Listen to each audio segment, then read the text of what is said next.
Jennifer Lawrence is a movie star who, at 27, happens also to be a genuine and terrifically nervy actress.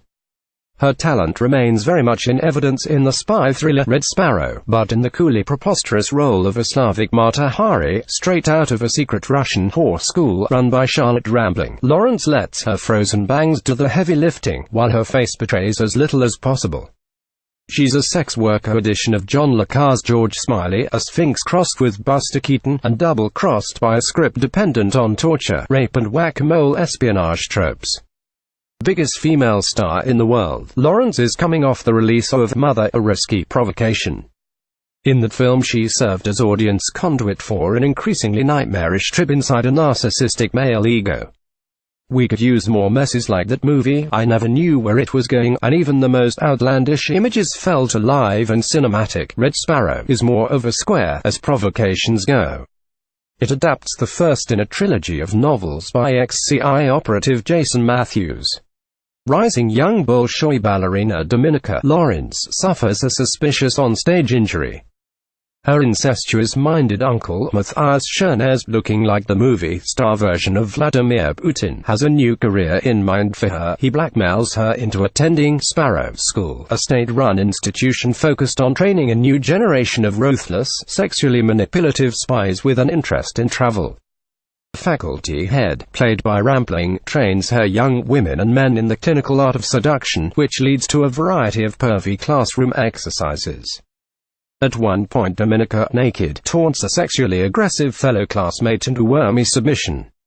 I suppose that scene is designed to give a male audience what it wants, while also making the scene skeevy enough to make you wince. Is the complexity or hypocrisy? Much of Red Sparrow concerns Dominika's primary assignment, cozying up to an American agent, played by Joel Edgerton, and learning the identity of the apparent double agent in his employ. Mary Louise Parker hijacks the movie for 15 minutes or so, as a boozed-up U.S. Senate Chief of Staff looking to sell classified intel to the Russians. That plotline hinges on the exchange of some highly inflammatory information stored on floppy disks, and yes, Virginia, there was a time not so many years ago that people, even spies, probably relied on these disks to store the secrets. That time is no more, except in the movie Red Sparrow. The cast excels at transcending its material. The script by Justin Hayes matches Francis Lawrence's direction. It's workmanlike and steady and pretty flat. This may be a matter of a director having made one too many Hunger Games movies. He handled 3 to clear his head sufficiently before tackling something different.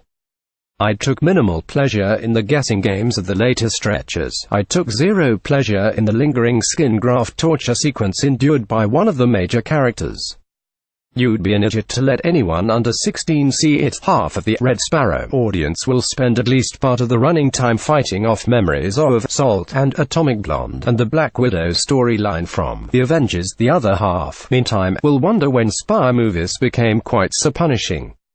Michael Phillips is a Tribune critic. May Phillips at ChicagoTribune.com. Twitter at Phillips Tribune. Sparrow 1.5 stars. rating R for strong violence, torture, sexual content, language, and some graphic nudity. Running time 2:20. Opens Thursday evening. Related Jennifer Lawrence interview, where the movie industry. We're going to have sex and violence. The 24% female movie protagonists took a dip in 2017. Ava DuVernay on how A Wrinkle in Time prevented her from tweeting mean things to the president for a while.